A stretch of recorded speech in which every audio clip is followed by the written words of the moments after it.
Thank you, New Hampshire. We love you, New Hampshire. Hello, America. I'm Amy Klobuchar, and I will beat Donald Trump.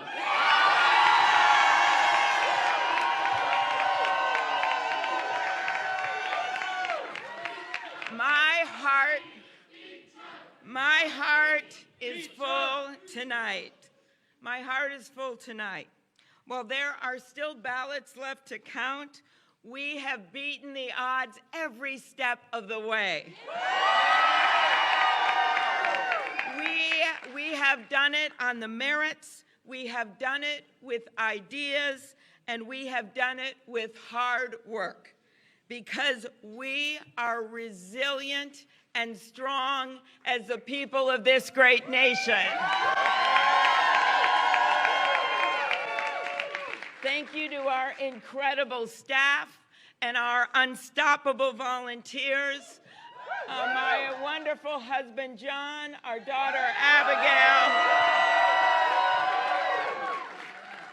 and the people of New Hampshire. Because of you, we are taking this campaign to Nevada.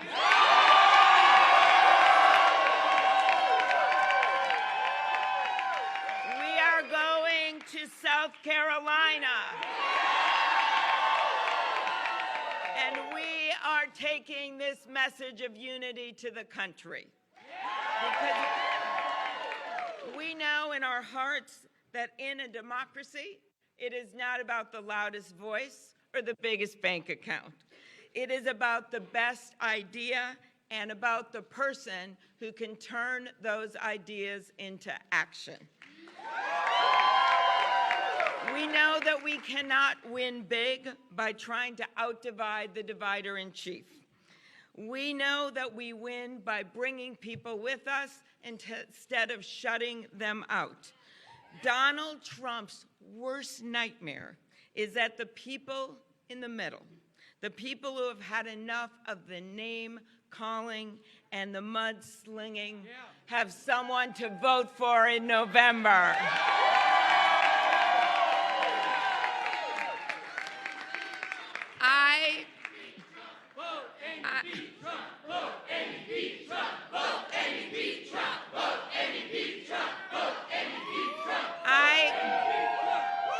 I cannot wait to bring our green bus around the country.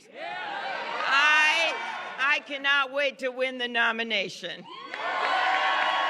I cannot wait to build a movement and win with a movement of fired up Democrats, of independents and moderate Republicans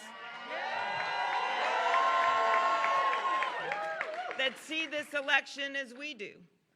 We see it as an economic check on this president. We see it as a patriotism check, and we see it as a decency check. Because in the end, we know that what unites us is so much bigger than what divides us. And we know that we believe, so many of us believe, that the heart of America is bigger than the heart of this guy in the White House.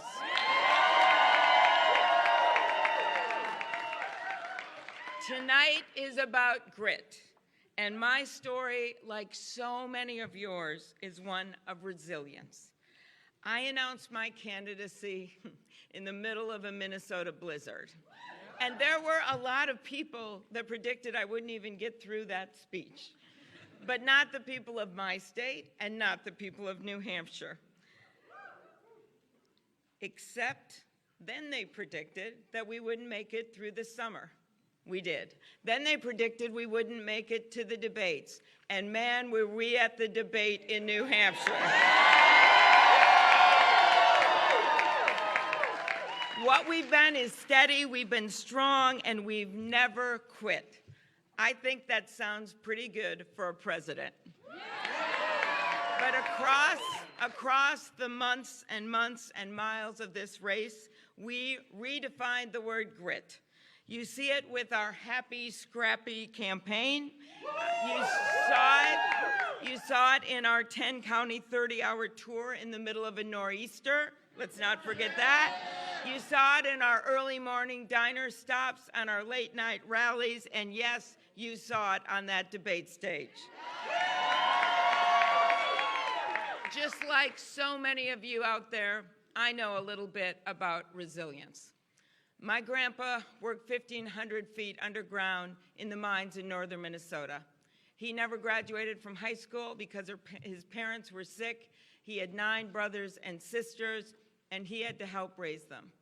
And every day he would go down in that cage in that mine carrying a lunch bucket that my grandma would pack. His youngest sister, Hannah, was only 8 years old when they put her in an orphanage, and he vowed after his parents died that he would go and get her. And 2 years later, he borrowed a car, he went to Duluth, and he brought her home. He and my grandma saved money in a coffee can in their basement to send my dad to a 2-year community college. My dad then became a newspaper man. My mom, she was born in Milwaukee, the site of our next convention. And she came to Minnesota and taught 2nd grade until she was 70 years old. And I still meet people that say she was their favorite teacher. So I stand before you today as a granddaughter of an iron ore miner, as a daughter of a teacher and a newspaper man, as the first woman elected to the U.S. Senate from the state of Minnesota, and a candidate for President of the United States.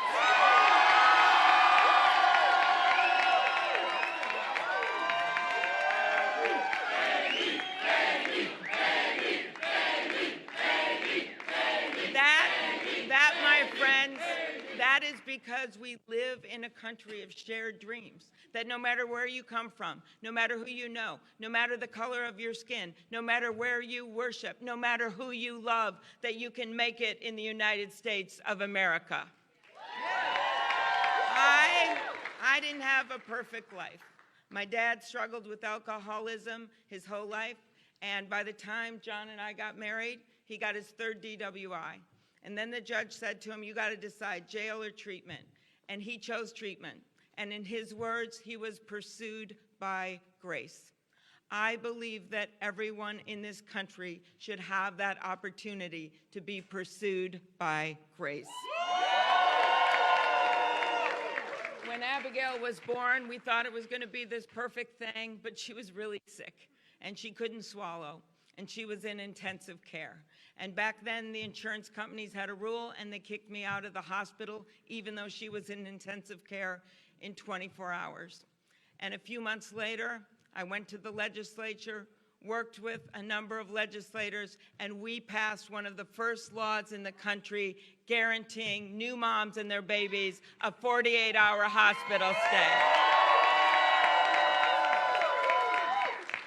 That's how I do my work. And as my friend Elizabeth noted earlier tonight, people told me, just like they told her, that they didn't think a woman could be elected. In my case, it was elected to the U.S. Senate. No woman had ever done it before. But I came back, I defied expectations, and I won. And I have done it. And I have done it over and over again in the reddest of red districts and the bluest of blue districts. And when I got to the U.S. Senate, people told me, oh, it's so hard to get things done. Well, in that gridlock of Washington, D.C., I have passed over 100 bills as the lead Democrat because I did not give up. And tonight in New Hampshire, as everyone had counted us out, even a week ago, thank you, pundits, I came back and we delivered.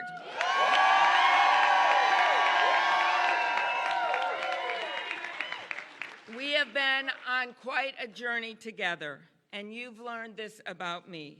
I never give up. But my story is nothing compared to the resilience that I've seen all over this country. The mom in California who lost her child to gun violence, and even through her grief and heartbreak, she has joined the fight to keep our children safe. The immigrant who works 2 jobs and still struggles to put food on the table, but is determined to raise her kids in America so that they have a better future. The farmer who's facing bankruptcy because of bad Trump policies, but persists in working the land, just like his parents and his grandparents before him. America deserves a president who doesn't give up or give in just because a decision is hard. America deserves a president who is as resilient as her people.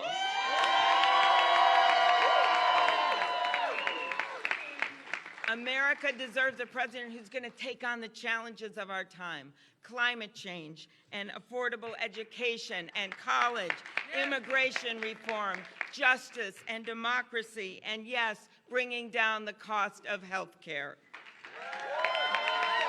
Our country cannot take another 4 years of Donald Trump. The rule of law can't withstand another 4 years of a president who thinks that he is above it. Our collective sense of decency can't handle another 4 years of a president who doesn't care about it. Our democracy can't tolerate another 4 years of a president who wants to bulldoze right through it.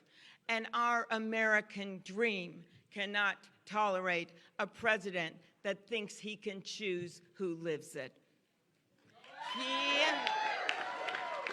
The president might as well have a sign on his desk that says, "The buck stops anywhere but here." He blames everyone. He blames, think about this, for anything that goes wrong. He blames Barack Obama. He blames the city of Baltimore. He blames the head of the Federal Reserve that he appointed. He blames the energy secretary that he nominated. He blames the city of Baltimore. He blames the entire kingdom of Denmark. Who does that? And my favorite recent one, he blames the Prime Minister of Canada for cutting him out of the Canadian version of Home Alone 2. That's what this guy does. That is Donald Trump. I think we can do better, because for the people of this country, when things go wrong, they don't have anyone to blame. They just have to pick themselves up. And I can promise you this: when I am behind that desk, I will take responsibility instead of passing it on. I will reach across the aisle and work with Americans in good faith instead of picking fights. I will bring this country together instead of tearing it apart.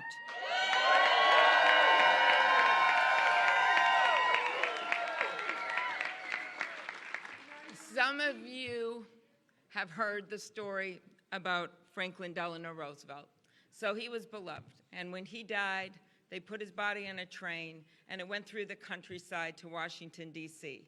And people would spontaneously stand next to those rail tracks to show their respects.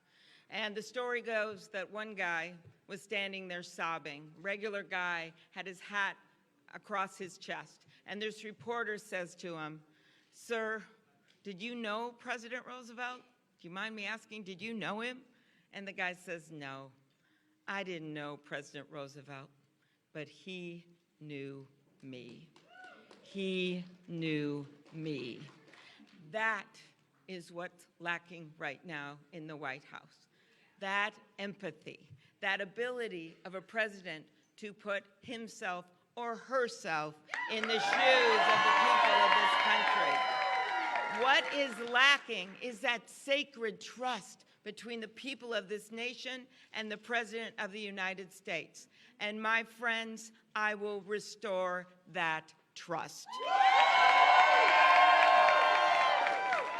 If you are having trouble deciding between filling a prescription or filling your refrigerator with food, I know you, and I will fight for you.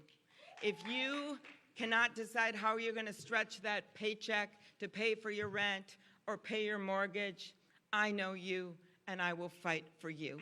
And if you are having trouble deciding how are you going to pay for the child care for your kids and the long-term care for your parents, I know you, and I will fight for you.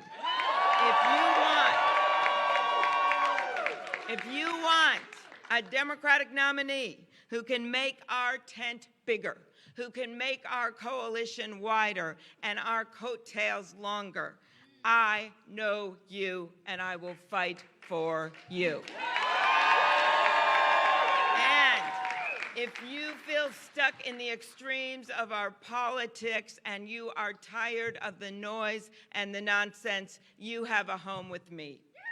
If you want a nominee who can stand up to Donald Trump on that debate stage, which you well know I can do, I need your votes, yes. And I'm going to need those votes of the people in Nevada, yes. And I'm going to need the votes in South Carolina and beyond. But most of all, I need your hearts. I don't have that big bank account. I don't have that big name of some of the other people that are in this race. And I am not a newcomer with no political record. But what I do is get things done. What I have is your back. So I ask you to join us at amyklobuchar.com.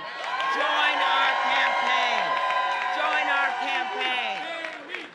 Thank you. Thank you. Thank you. Thank you, New Hampshire. We are on to Nevada because the best is yet to come.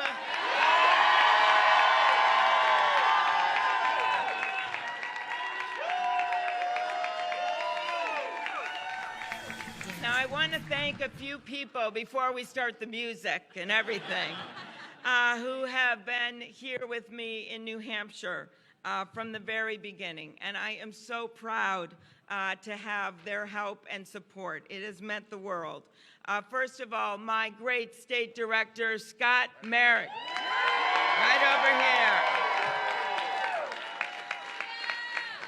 And my campaign manager and our team, Justin Bowen. And our team up here and all the incredible staff in New Hampshire that beat the odds when everyone counted us out. You never did. And then I want to thank the incredible group of endorsers, so many legislators and former legislators and mayors and local officials that I can't name all of them, but I will name a few. Councilor Deborah Pignatelli, thank you, Deborah.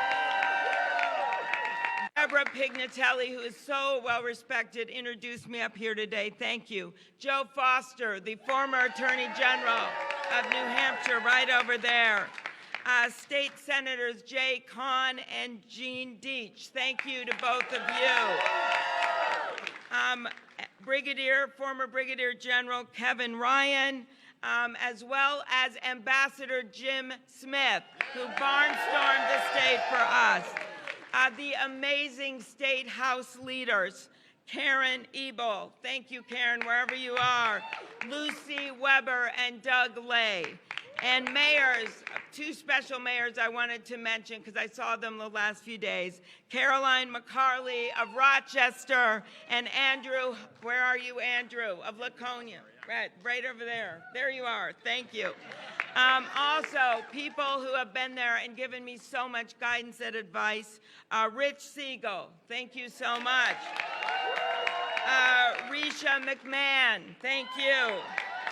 Michael Atkins, Jim Callahan, Tom Sylvia, and Karen Cornelius. I want to thank all of you. We are so excited. We're going to take this show on the road with all of this great New Hampshire goodwill. The best is yet to come. Let's get to work, everyone. Thank you.